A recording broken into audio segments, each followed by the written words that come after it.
why it would suck to wake up as an Iron Warrior. Welcome back, lore lovers. Before we dig in, smash that subscribe button and give this video a like if you love exploring the bleakest corners of the Warhammer 40,000 universe. Drop us a comment below and let us know what's on your hobby desk, what armies you're painting, and what grimdark factions or lore dives you'd love to see next. Your feedback fuels this channel, like Promethium fuels a siege cannon. Now imagine waking up, your eyes flicker open in darkness lit only by red emergency strobes. You're surrounded by the low throb of engine vibrations and the grinding whir of ancient gears.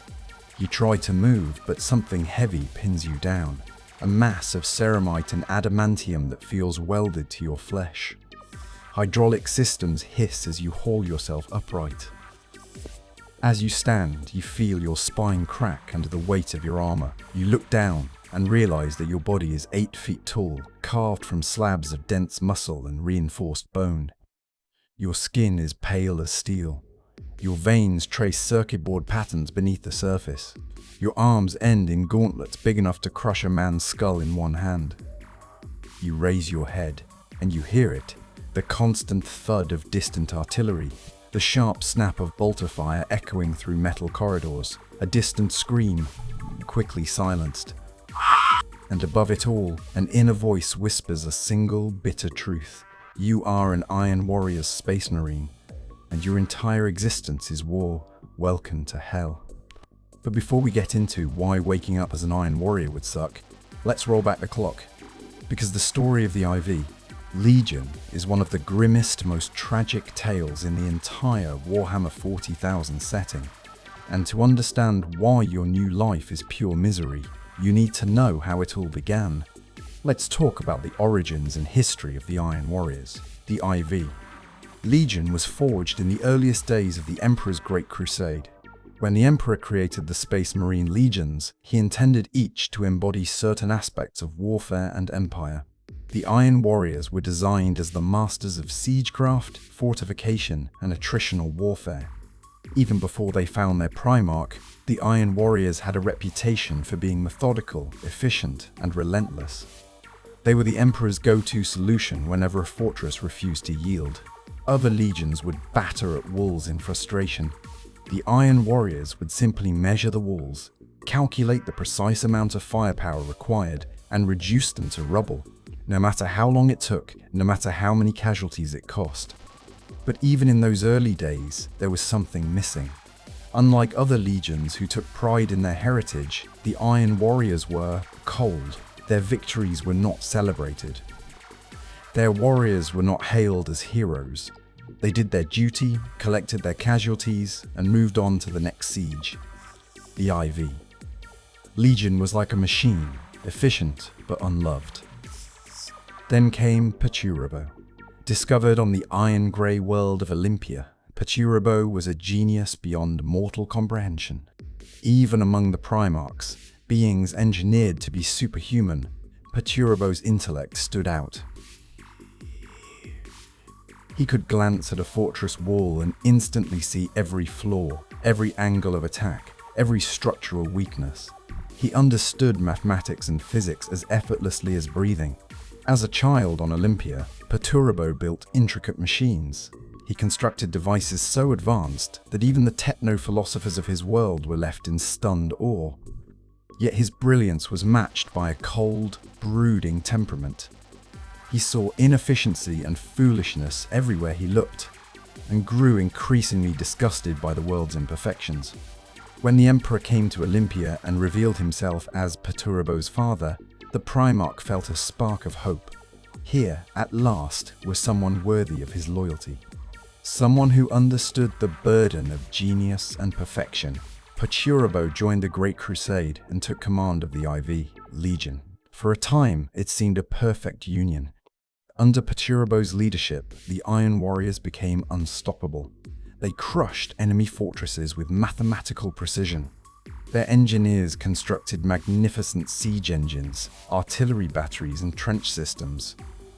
Imperial records are filled with names of alien empires extinguished beneath Iron Warriors' bombardments. But cracks began to show. While other legions earned glory and fanfare, the Iron Warriors were always sent to the worst battlefields.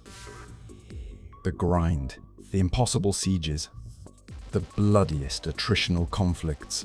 They were the hammer the Emperor wielded against the hardest stones, and no one ever thanked them for it. Where the Ultramarines basked in praise, the Iron Warriors were met with cold silence. Their casualties were staggering. Their victories were overshadowed by other legions' more glamorous conquests. And each slight, each unacknowledged sacrifice was carved into Perturbo's memory like wounds in granite. He grew bitter, resentful, suspicious. Perturbo began to suspect that the Emperor saw the IV Legion as nothing but expendable tools. He began to hate the other Primarchs, especially Rogel Dawn of the Imperial Fists. Ah yes, Dawn. If you ever want to enrage an Iron Warrior, mention Rogel Dawn. The Imperial Fists were the Emperor's other masters of fortification and siegecraft. But while Dawn was celebrated as noble and heroic, Perturbo was viewed as cold and ruthless. The two Primarchs developed a hatred so intense that it would shape the fate of their legions forever. For Perturbo, every fortress was a puzzle waiting to be solved. For Dawn, every fortress was a shield to defend humanity. Their philosophies were diametrically opposed. The final fracture came during the Great Crusade, when Perturbo was forced to return to Olympia to quell a rebellion. He did so with brutal efficiency, wiping out entire cities, slaughtering civilians, and reducing his homeworld to smoking ruins. When the Emperor learned of the massacre, he reprimanded Perturbo. For the Primarch, it was the ultimate betrayal. He had done what the Emperor demanded, maintained order at any cost, and was rewarded with scorn. So when Horus rebelled, Perturbo listened. Horus promised Perturbo respect, power, and the chance to tear down the structures of an imperium that had never appreciated him. The Iron Warriors joined the traitors. During the Horus heresy, the Iron Warriors were unleashed as engines of destruction. They shattered imperial defenses, razed fortress worlds, and butchered garrisons who refused to yield. The Siege of Terra itself bore the mark of Perturbo's genius. His artillery pounded the walls of the imperial palace. His trench networks crept closer every day, and yet he was always overshadowed. Horus claimed the glory. Fulgrim and Angron drew the spotlight. Perturbo was once again the workhorse, grinding out victories no one wanted to acknowledge. After the heresy failed, Perturbo's bitterness curdled into hatred. He withdrew his legion into the Eye of Terror. There, on a world of iron and war called Medrengard, the Iron Warriors built Cyclopean fortresses and labyrinthine citadels, each a monument to Perturbo's genius and to his festering paranoia. The single most defining moment post-heresy for the Iron Warriors was the Iron Cage, the catastrophic war between the Iron Warriors and the Imperial Fists. Dawn challenged Perturbo to assault the Phalanx, the Imperial Fists' star fortress. Instead, Perturbo lured Dawn into a ground war. The Iron Warriors constructed a fortress complex so deadly that it became a giant killing field. The battle cost tens of thousands of lives, and both legions were left shattered. Though Dawn eventually forced Perturbo to withdraw, the Iron Cage remains one of the bloodiest, most personal conflicts in Space Marine history, and the ultimate proof of the Iron Warriors' relentless genius. In the millennia since, the Iron Warriors have become one of the most feared Chaos Legions. They are siege masters without equal, builders of fortresses and destroyers of empires. Their hearts beat like pistons, pumping cold oil instead of blood. Yet for all their power, the Iron Warriors remain prisoners of their own bitterness. They despise the Imperium for abandoning them.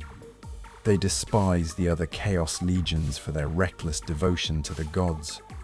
And above all, they despise the ungrateful galaxy that uses them as battering rams and then forgets them when the dust settles.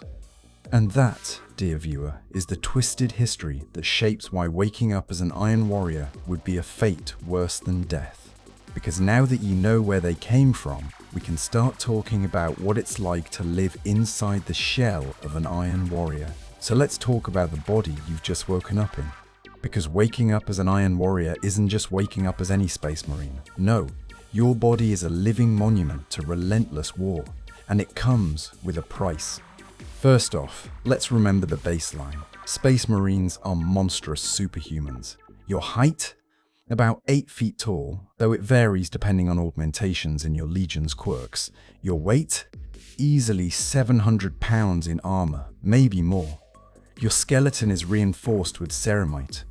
Your muscles are layered thicker than steel cable. You have a secondary heart, a multi-lung, a preomnous stomach filter that neutralizes poisons, a neuroglottis that can chemically analyze any substance you taste. But that's the standard model. For the Iron Warriors, it's only the starting point. See, the Iron Warriors don't just fight wars, they endure wars that grind through sieges that last decades. They stand under shellfire so intense that other legions would break and run. The result? Iron Warriors' bodies become scarred landscapes of shrapnel wounds, surgical scars, and cybernetic implants. Imagine looking at your own skin and seeing patchwork plates of metal grafted where flesh was too damaged to heal. Tubes run under the dermis, pumping chemical stabilizers. Microservos twitch beneath your muscles, compensating for tissue destroyed by plasma burns. Your eyes might glow a faint red as bionic lenses click and whir, adjusting to track enemy movement through swirling smoke. Your bones ache because you've been carrying siege shields that weigh hundreds of kilos. Your arms are stronger than a servitor's hydraulic piston. Your hearing is half gone because of 1,000 artillery barrages. Some Iron Warriors replace entire limbs with cybernetics, not out of devotion to chaos, but simply because organic flesh can't survive the punishment of their profession. Warsmiths often favor bionic arms fitted with tools, welders, drills, saws, as much as weapons. And while some Chaos Legions mutate into monstrous shapes thanks to the gifts of the Dark Gods, the Iron Warriors have a complicated relationship with mutation. They hate it. To them, mutation is an insult to logic and perfection. Flesh is weak, iron endures. Most Iron Warriors see excessive mutation as a sign of weakness or loss of discipline. Of course, chaos is rarely denied forever. Warp energies still seep into the Legion. Some Iron Warriors suffer subtle mutations, patches of metallic skin that ripple like mercury, or eyes that glow with warp fire. But the Legion purges overt mutations ruthlessly. Many who mutate too far are executed by their brothers to preserve the Legion's integrity. Beyond the physical, the Iron Warrior's transformation is also mental. To be an Iron Warrior is to live in constant bitterness. Your mind has been trained to see the galaxy as an endless series of sieges. Every problem is an enemy fortress to break. Every obstacle, a wall to breach. Your brain passes data streams on enemy fortifications without conscious thought. You can't look at a city skyline without identifying structural weaknesses and calculating how many siege guns you'd need to reduce it to rubble. Because while the Iron Warriors are masters of siege warfare, their genius is born from endless trauma. You've watched brothers die by the thousands. You've stood for weeks in trenches filled with mud and blood, under constant shell fire, gnawing on ration packs flavored with metal shavings because the siege cut off supplies. Every time you breathe, it smells like burned promethium, ozone, and rust. Every time you close your eyes, you see schematics of battlements and kill zones etched into your inner vision. And over it all hovers the cold, analytical voice in your mind that insists none of it matters unless victory is achieved. So if you wake up as an Iron Warrior, understand this. Your body is a fortress, built to endure. But that fortress is also a cage, trapping a mind that has forgotten how to feel anything except rage and exhaustion. Foes to mun, as not walk bout. Now let's talk about what it's like to live among your brothers. Because Iron Warriors society is not exactly a warm, fuzzy place. First and foremost, at the top of this cold iron pyramid stands Perturabo, Primarch of the Iron Warriors. Perturabo is one of the most brilliant minds humanity ever produced. His capacity for mathematical calculation, structural engineering, and siegecraft is practically supernatural. He can analyze a fortress and predict exactly how many shells it will take to breach it, and where each shot should land. He can read enemy logistics like an open book. But Perturabo is also one of the most embittered and suspicious beings in existence. He trusts no one. He sees plots and slights everywhere. He remembers every insult, every time the Emperor favored dawn over him. Even as a daemon prince now, ruling from his throne world in the Eye of Terror, Perturabo remains obsessed with the idea that the universe is a puzzle he must solve no matter how many skulls it costs. This paranoia trickles down into the entire Legion. Under Perturabo, Iron Warriors society is a rigid military hierarchy. At the top are the warsmiths, powerful captains who command grand companies and entire siege operations. Each warsmith is a brutal tyrant in his own right, often ruling with iron discipline and a complete willingness to sacrifice his own troops for victory. Warsmiths are engineers and generals rolled into one. They can design siege engines in the morning and lead an artillery bombardment in the afternoon. But they're also bitter, suspicious, and prone to executing subordinates for even minor failures. Below the warsmiths are the tyrants, senior officers who oversee specific aspects of the Legion's operations, artillery batteries, fortress construction, trench warfare, logistics. The tyrants enforce the warsmith's will, often with violent efficiency. And beneath them lie the rank-and-file Iron Warriors. Iron Warriors line troops are some of the most disciplined Chaos Space Marines in existence. They don't charge screaming into battle like the World Eaters. They don't perform operatic solos like the Emperor's Children. They advance in measured steps, laying down covering fire, methodically reducing enemy bunkers. Their formations are precise, their communications tight. But the cost is staggering. Trust is practically non-existent among Iron Warriors. Paranoia reigns supreme. The warsmith might execute entire squads if they show insufficient zeal. Officers are constantly watching their backs, fearful that rivals will accuse them of incompetence. Even the rank-and-file Marines live under the constant threat of summary punishment. And then there's the cult of siegecraft.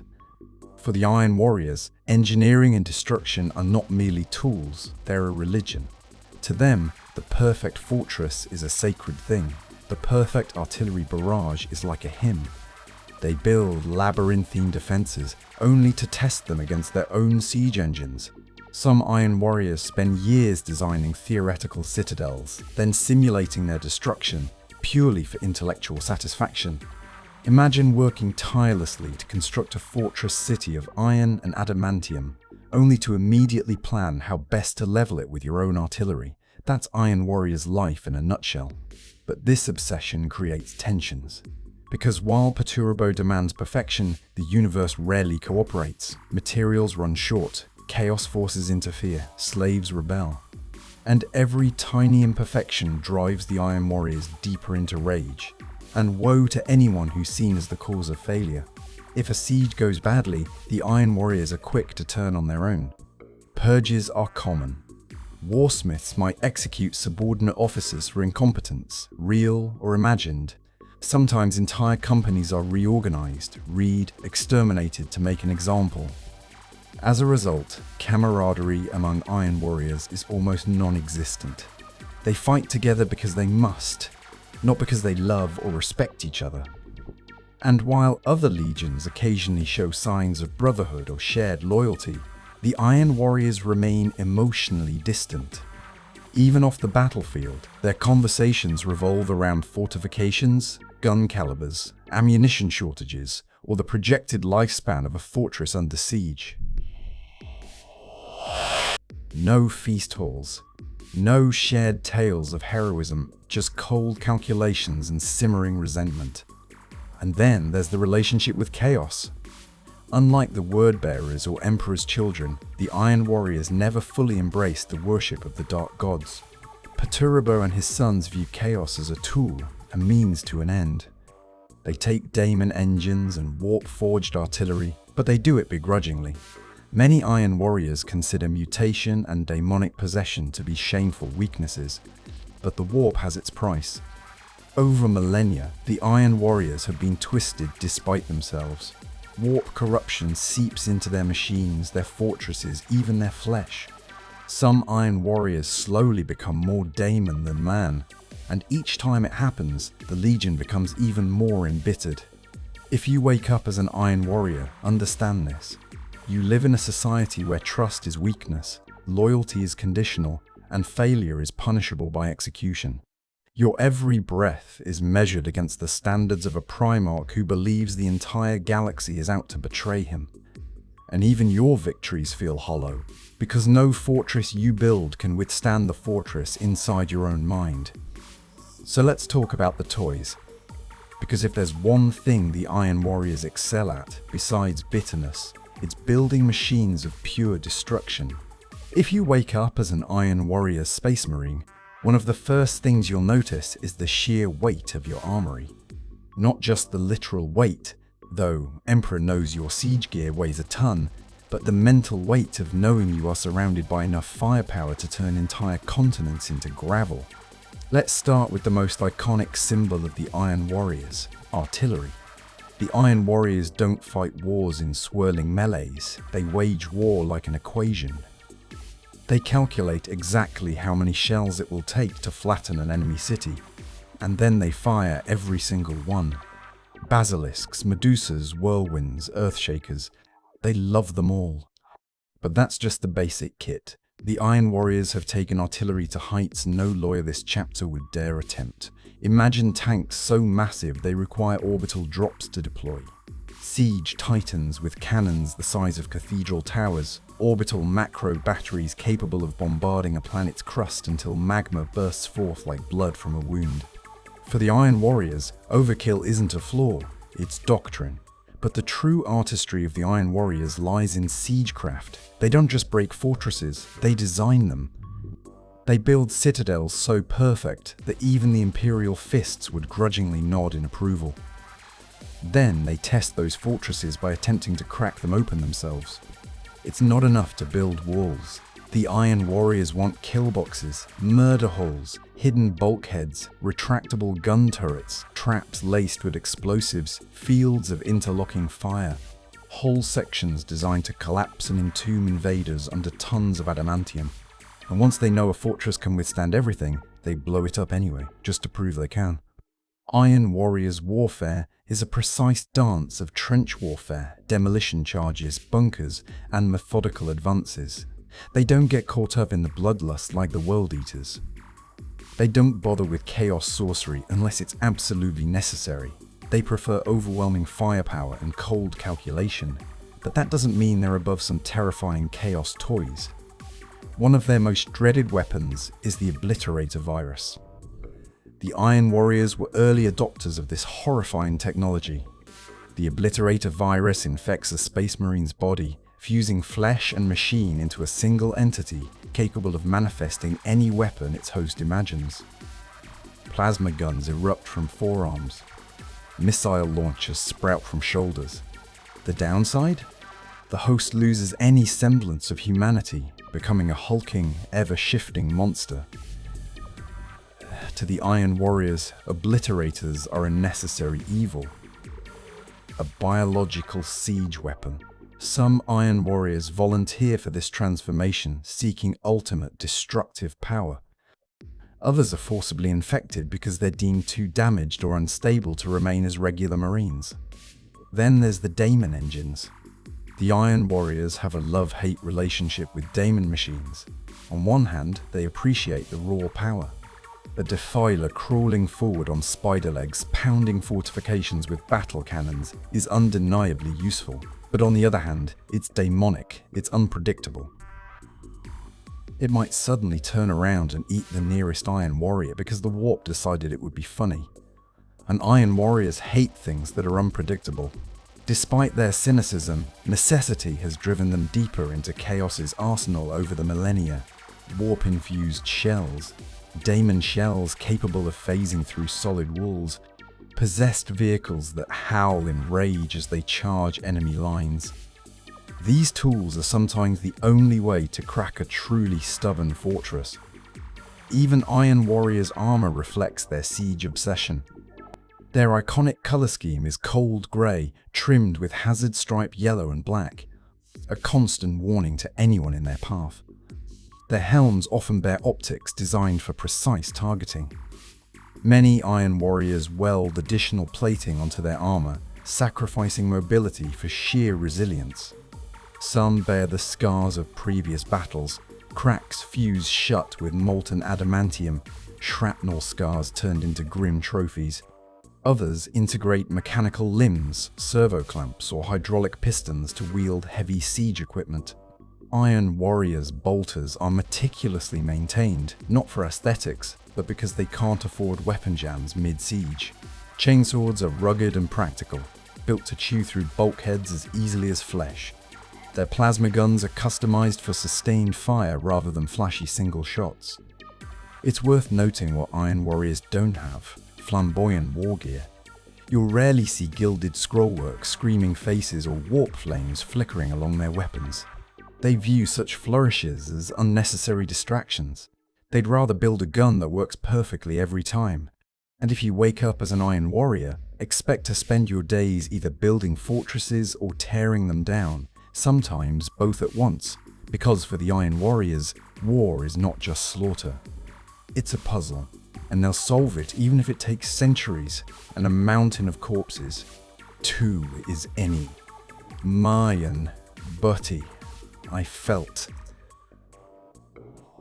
Jasper.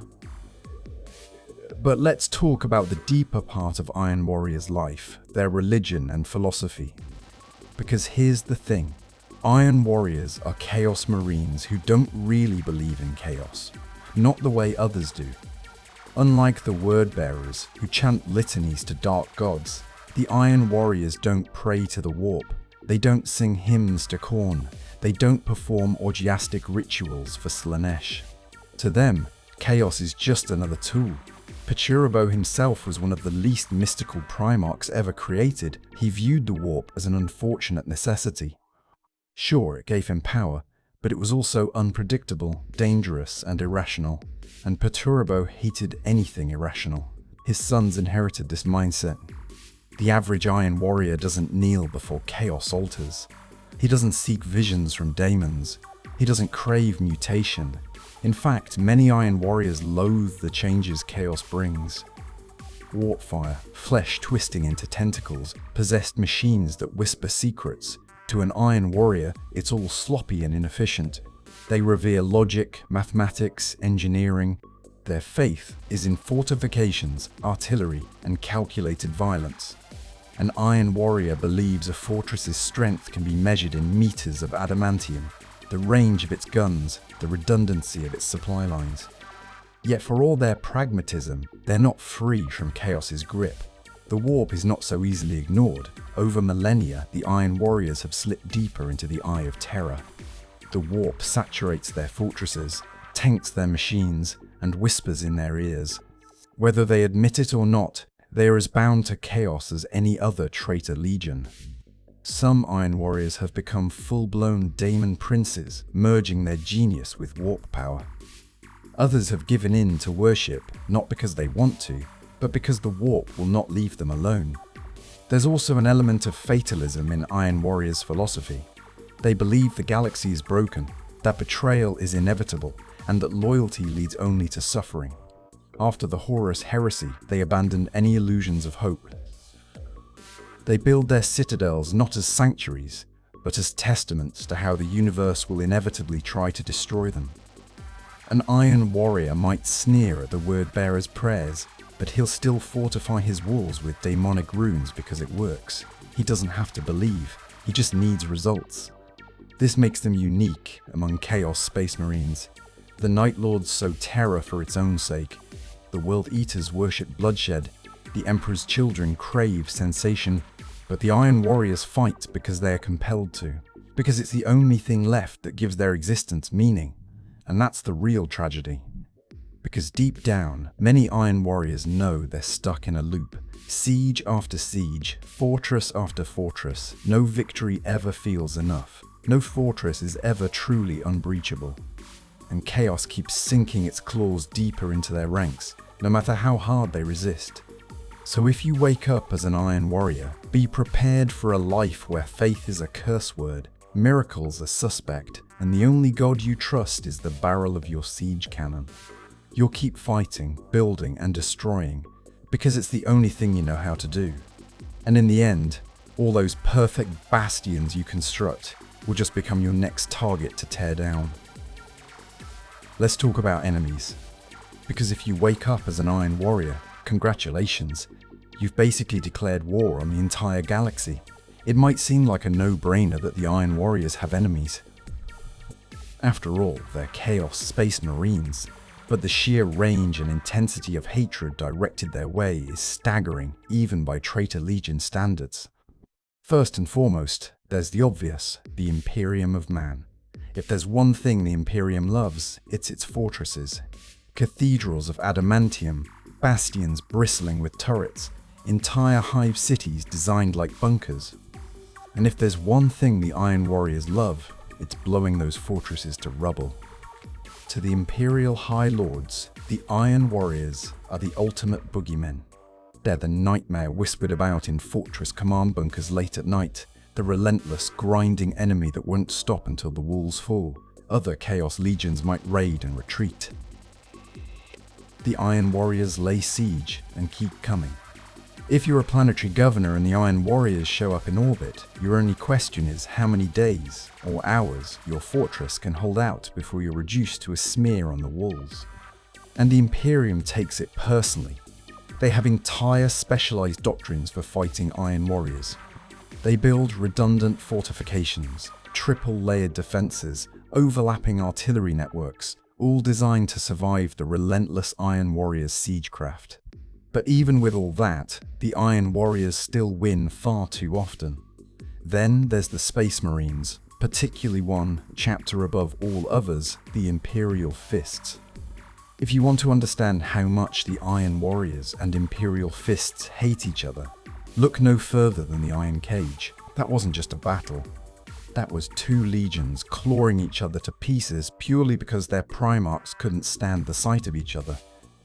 Iron Warriors see the Imperial Fists as arrogant pretenders, self-important architects who bask in praise while the Iron Warriors do the real dirty work. To the Iron Warriors, Dawn's fortresses are insults waiting to be demolished. Meanwhile, the Imperial Fists view the Iron Warriors as traitorous, embittered cowards who turned their genius for construction into a tool for slaughter. Imperial Fists take it as a point of personal honor to counter Iron Warriors' tactics whenever they appear. Imagine a war where your enemy not only knows every trick in your playbook, but has written countermeasures for all of them. That's the eternal hell of the Iron Warriors versus Imperial Fists rivalry. And the hatred runs deep. Both sides go out of their way to hunt each other across the galaxy. It's not even always strategic. Sometimes Iron Warriors lay siege to random Imperial worlds purely because they know it'll lure the Imperial Fists into a fight. And the Imperial Fists oblige, eager to settle the score once again. But the Iron Warriors' enemies don't stop with the Imperium. They have plenty of problems within Chaos itself. Take the Word-Bearers. The Word-Bearers are religious fanatics. They worship chaos like a faith, building dark temples, chanting litanies, summoning daemons. The Iron Warriors look at all that and sneer. They see the Word-Bearers as zealots who waste resources on rituals instead of practical warfare. Meanwhile, the Word-Bearers see the Iron Warriors as heretics who refuse to fully embrace the gods. The Word-Bearers think the Iron Warriors are missing the point of chaos, and so they try to convert them, usually at gunpoint. Then there's the Night Lords. Night Lords specialize in terror. Psychological warfare, sudden raids, flaying people alive and leaving their skins as warnings. To the Night Lords, the Iron Warriors are just humorless, methodical bores who don't appreciate the artistry of fear. Conversely, the Iron Warriors view the Night Lords as undisciplined rabble who ruin sieges with flashy theatrics. Nothing annoys an Iron Warrior more than trying to conduct a careful bombardment while the Night Lords run around carving sigils into walls and screaming about fear. Even the World Eaters can't stand the Iron Warriors. The World Eaters are all about charging into battle with chain axes, killing everything in sight. The Iron Warriors prefer shooting you with artillery from 5 kilometers away. The World Eaters find that cowardly. The Iron Warriors find the World Eaters reckless and strategically idiotic. And don't even get them started on the Emperor's Children. To the Iron Warriors, the Emperor's Children are flamboyant degenerates who waste perfectly good resources on gold filigree and sonic weapons instead of building real siege gear. Meanwhile, the Emperor's Children think the Iron Warriors are boring killjoys with no artistic soul. Chaos is supposed to be a brotherhood, but for the Iron Warriors, it's more like a family where every sibling wants to murder the others over inheritance. Then there's the Dark Gods themselves. The Iron Warriors have always kept chaos at arm's length. They try to use daemon engines as tools, not as objects of worship. They prefer cybernetics over mutations. They think faith is weakness. But chaos doesn't tolerate indifference. The warp wants devotion. If the Iron Warriors won't give it willingly, chaos finds ways to worm inside them anyway. Demonic corruption seeps into their war machines. Warp storms sabotage their sieges. And once in a while, a warsmith finds himself being whispered to by something vast and hungry, promising him power in exchange for just one tiny, blood-soaked sacrifice. So if you wake up as an Iron Warrior, know this: you'll always be at war. Not just with the Imperium, not just with rival Chaos Legions, but with the warp itself.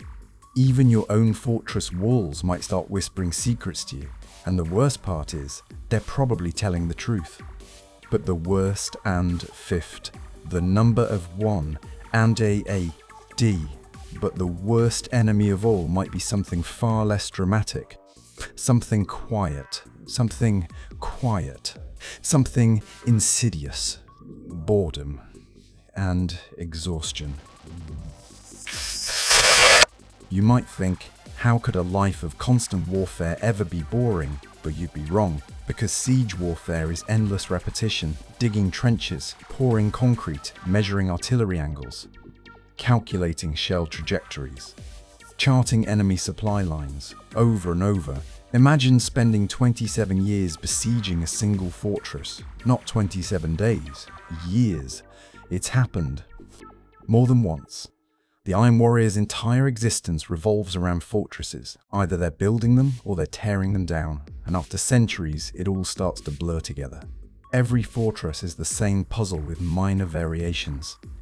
Every siege becomes another checklist. Tip: deploy siege lines. Phi. Set up artillery grids. Phi. Dig trenches. Phi. Dig trenches. Phi. Analyze enemy defenses. Phi. Bombard until rubble. Advance under covering fire. Phi. Repeat. It's all very logical. Repeat. And utterly soul-crushing. Even the victories feel hollow. An Iron Warrior might spend decades designing the perfect fortress, only to get ordered to test its weaknesses by blowing it up himself. There's no pride in creation, because the end goal is always destruction. And then there's the exhaustion. Siege warfare is physically and mentally draining. Iron Warriors spend weeks without sleep. Their armor becomes fused to their flesh because they can't take it off during a bombardment. They survive on nutrient paste and recirculated air. The roar of artillery becomes a background hum. The smell of promethium, ozone, blood, and scorched metal becomes normal. At some point, many Iron Warriors simply go numb. They stop speaking, except in curt vox bursts. They stare at fortress walls for hours, mentally calculating where to place the next breach. They stop caring about art, music, even the warp. All that matters is the next wall to break. And when there's no siege, that's when the real horror sets in. Because the Iron Warriors don't know how to exist without war. Peace terrifies them. In times of calm, they turn inward. And what they find is a howling void of bitterness and paranoia. Warsmiths begin purges. Accusations of incompetence or betrayal spiral into mass executions. Entire companies vanish because their commanding officer thought they were plotting a coup. It's said that in the depths of the Eye of Terror, entire Iron Warriors fortresses stand silent and empty. No battles raging, no artillery thundering. Just vast halls of iron and stone echoing with the footsteps of Marines who no longer remember why they exist. The boredom drives some Iron Warriors into madness. Others throw themselves into ever more extreme fortification projects, building fortress worlds so vast they could never be attacked, only to eventually demolish them out of sheer spite or disappointment. Because that's the Iron Warriors' curse. They build fortresses to feel safe, but deep down, they know nothing is safe. No wall is impregnable, no bastion is eternal. Sooner or later, every fortress falls, usually to their own guns. So if you wake up as an Iron Warrior, know that even in your rare moments of peace, the drums of war will still pound in your head.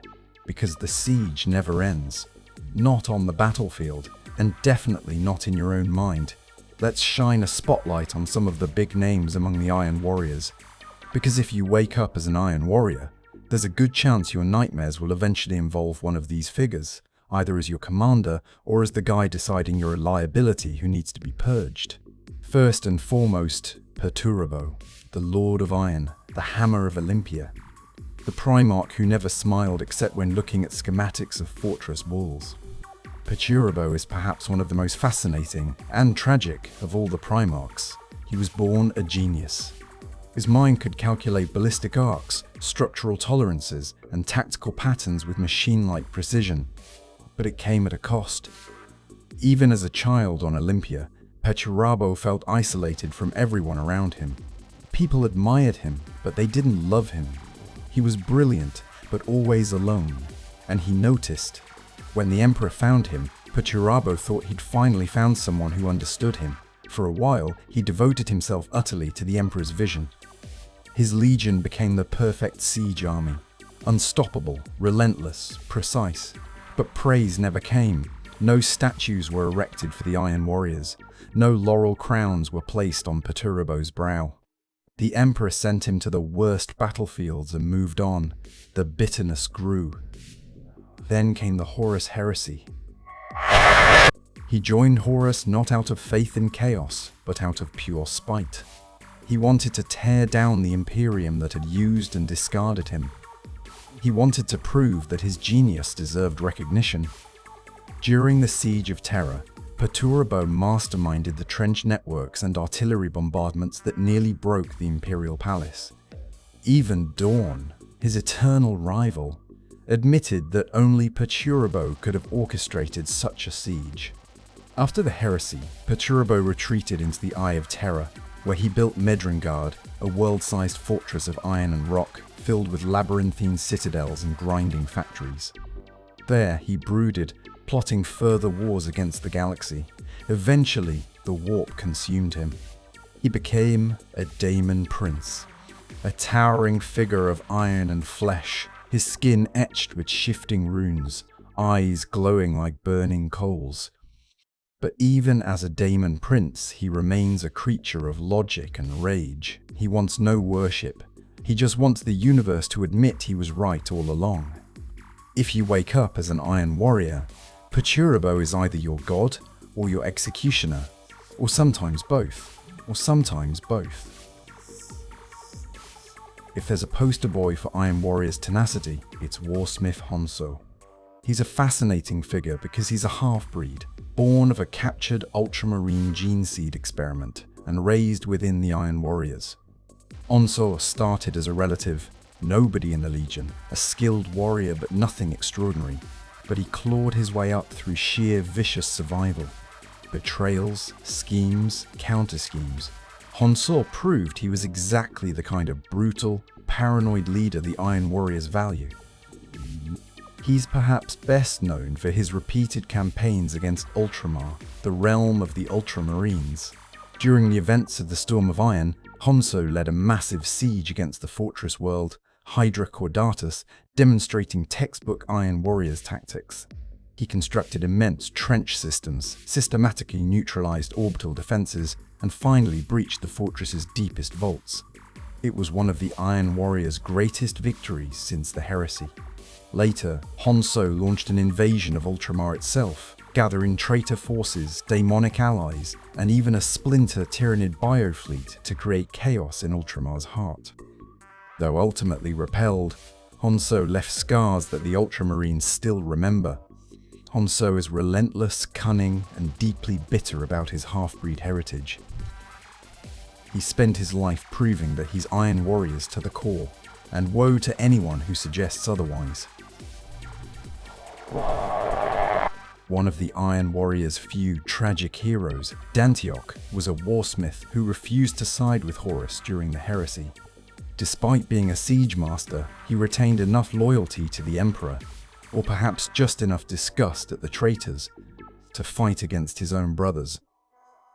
During the heresy, Dantiok defended the Pharos device on Sotha alongside the Ultramarines, becoming an unlikely hero.